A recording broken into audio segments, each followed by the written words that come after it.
Hello and welcome to the B2B Content Show, a podcast about the how, what, and why of B2B content marketing. The show is brought to you by Connversa, a podcasting agency that helps B2B brands start podcasts to connect with prospects, generate content, and grow brand awareness. I'm Jeremy Shear, and my guest today is Kassidy Bird. Kassidy is VP of Marketing at Databook, which is a strategic relationship management platform. Kassidy, hello and welcome. Hello, happy to be here. So tell us just a little bit about yourself before we dive into our topic. Just how you got to where you are today in marketing. I started my career in startups and kind of kept that trajectory going. Because I've always been on small teams, I've had to wear a lot of hats, doing a little bit of everything. Um, and over time, that led me in different directions, but ultimately landed at Databook, which serves the sales and marketing ecosystem. Because I was just very passionate about the product and what we're doing. Okay, very cool. So our topic today, and we're gonna dive right into it without any further ado, as they say. Um, our topic is the value that content marketers can get from financial data, and you know, I think that's really interesting because I struggle with that stuff personally. I'm not a professional marketer, so, but I can like look at charts and financial data. I'm just like, what? I don't even know what I'm looking at. Even though, like there's a lot of this is probably pretty important, if it's like for your own finances or whatever. But so what value do you see there? Like, why should marketers be looking at financial data? What kind of insights can you mine from that stuff? Absolutely. I think particularly as you think about the B2B space, we're in the business of telling stories and stories that matter to our audience. And so when you're selling to a business, every story starts and ends with something related to finances. Every business is trying to grow. They're trying to improve shareholder return or profitability if they're a private company. So ultimately every different solution that you are providing needs to level up to some sort of business value that ultimately shows up on a financial report. Okay. That makes perfectly good sense. So what kind of so let's get specific. For your team, what kind of financial data are you looking for? Where do you find it? Yeah, let's just start there. We are in a targeted account market. So we sell to enterprises. I think this is particularly resonant for enterprise marketers that are selling to a small number of companies. That data, financial data, is readily available in a number of different filings, like a Form 10K or a Form 10Q. The difference is one is annual and one is quarterly. Um, and particularly, the things that you can find in those documents can tell you a lot about their business.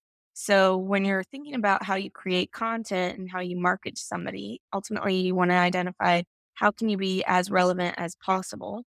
And that goes beyond the traditional personas or assumptions about the market that you can learn through media. You need to be creating your own stories.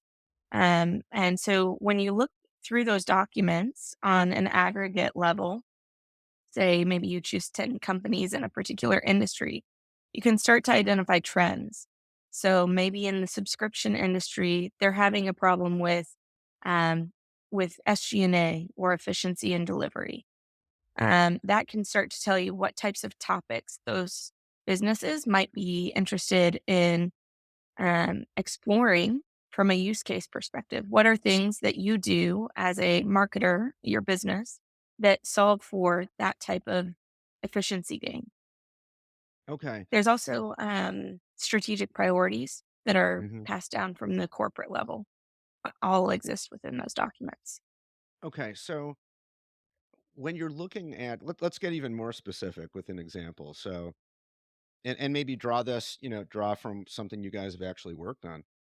When you're Mhm. looking at a given document or set of documents, what specifically are you looking for? Like what's in those documents? And as a marketer, what what's sparking for you? Like, what are you looking for? Yeah. So, uh, particularly, for example, if you're marketing to an industry, so say we're marketing to retail, because I've marketed to retail a Mhm. lot in my career. One of the things that's available is you can usually look at the financials by business segment. So you can start to understand maybe you're targeting Walmart, but you can understand that, hey, their subscription service business for their delivery unit is the one that's growing the most, but making the least amount of money. So maybe you want to identify how do you speak to how retailers like Walmart, big box retailers, can improve efficiencies while still maintaining that customer service expectation that is causing their subscription service to grow rapidly. Okay. Does that make And sense? yeah, no, that does make sense. And so, and like how when you look at these documents, is that sort of readily apparent, or do you need to teach yourself how to read these documents? It's definitely a learned skill, but it's a skill Okay. that you can very quickly pick up with practice. So the Hmm. more you read them, they follow a pretty standard format. And once you understand the terms that you're looking at, so there is a baseline level of I'd say business acumen that's required. Okay. You need to understand what does SG&A mean, for example, and how does that matter in the broader business context. But once you understand those things, it's pretty easy to identify. Okay, here's that piece of data. Here's what Okay. these numbers are telling me, and then start to think about how you can go use them yourself. Okay. And this data is all just out there in the public, right? It's readily, you don't have to buy it. It's just these are publicly traded companies. Okay. So Yep. sticking with this example that you just gave us, so you notice that for Walmart, before you say, aha, okay, this is a thing, we need to create content around it. Do you want to, are you looking at other companies too to see, like, is this something that other companies, or is just Walmart alone enough because they're so big to say, like, okay, let's move, let's create content? Yeah, I think it depends on what your content strategy is. So, Mm, in some cases, as content marketers, we're creating very bespoke content geared towards very specific companies in support of our sales team. In that case, looking at one company that is the target and possibly their peer group, which, by the way, their competitors are also named in these documents. So, who is Walmart comparing themselves to? Um, the, uh, the so you can start there for very bespoke types of content. But if you want to level up to an industry level, you might take a look at a handful of companies across the board, and start to look for what are trends that I'm seeing in terms of keywords, what things are popping up. And you can search these documents even for your keywords. So if personalization is something that is a use case that your business sells, you can search these documents for instances of the word personalization mm, or search the CEO's name to understand, hey, what is the CEO actually talking about? And is mhm. personalization relevant to what that CEO happens to care about?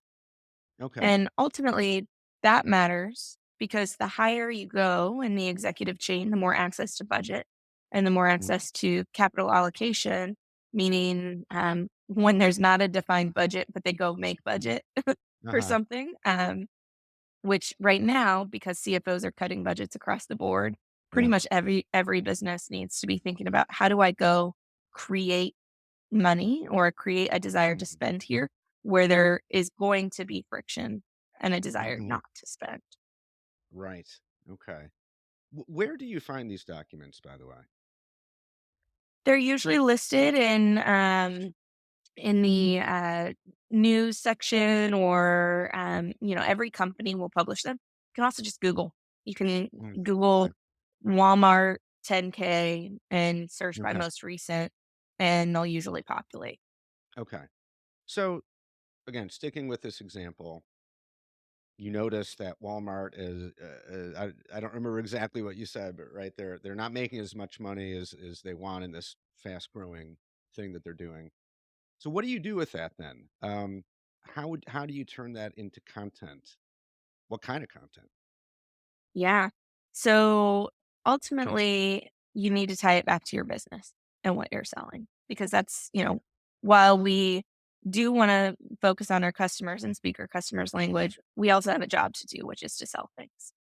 Um, and so understanding what your company delivers, not in terms of the products, but in terms of use cases and what those use cases values are. So if you're selling a personalization suite and the value is that it increases revenue by, you know, helping you to gear a more relevant message towards your audience, whatever it may be. Um, in the case of Walmart, it might be allowing you to create a more personal connection with customers and therefore lifetime value of those customers increases. That ultimately rolls up to revenue. Um, Once you understand that, and understand those use cases, you can start to think through, in the case of the Walmart subscription business, say, they're growing really rapidly, but they're not very efficient in terms of their delivery. Um, you can start to think about what are pieces of content that I could create that speak back to that use case of personalization that's focused on lifetime value. Because ultimately, when you drive more value with a single customer, your acquisition costs go down and the cost of delivery goes down. So you become a more efficient revenue growth model. So you might target a message or a blog post or a white paper around how subscription businesses can utilize personalization to grow customer lifetime value. And those are, there's going to be usually, 100 different topic spinoffs that could come from that at different Yeah. levels. But you want to create content that speaks to both the individual person who's going to care about buying the product and their boss and their boss's boss that's going to Mhm. need to sign Yeah. off on it. Okay. Wow, I mean, this sounds like if you do this the right way, it could be a really powerful strategy. Like you said, beyond personage. I mean, you're sounds like you're discovering really important pain points that are right there in the numbers that you unless you looked at that data, you just maybe wouldn't even know. Absolutely. I like to equate it to there was that, viral thing a few years ago where it was like, if you ask somebody these 11 questions, they'll fall in love. And, the rationale behind that was if you know very intimate things about somebody, you create connection and you create a relationship. In a business context, their financials and their strategic priorities, that is the intimate information. Yeah. You already go in knowing and demonstrating that you understand their business. And therefore, you're looked at as a more trustworthy source. And right now, businesses have any information they want on any different type of product. What they're looking for is trust. Who can they trust and what Mhm. source can they trust? Yeah. So if you can go in already demonstrating like we know the inner workings of your business. We've studied them and here's what we recommend. I mean, yeah, that can be very powerful. Mhm. Yeah, wow. So, okay, so wrapping up a little bit, what's the main takeaway for marketing teams that want to start doing this? Yeah, I think there's no silver bullet. So I think step one is, like I mentioned before, starting to understand and prioritizing learning about financial business terms so that you know how to understand these documents. And then step two is making sure that as you're building out your sources for your content strategy or your content plan and your themes, that you're not just looking to your sales team to tell you what customers are talking about. You're actually going out there and finding it yourself. Hmm. Well, Cassidy, great stuff. And really just one final question, and that is how can people contact you? Uh, Feel free to reach out to me. My LinkedIn is Kassidy Bird at Databook. Um, my email is cassidy.bird at trydatabook.com. Happy to network, give advice, mentorship, whatever is helpful to the. Great. Well, that's awesome. And we encourage folks to reach out. We'll put your LinkedIn we'll put a link to your LinkedIn in the show notes. And thank you so much for your time and for sharing all your insights. Really good stuff.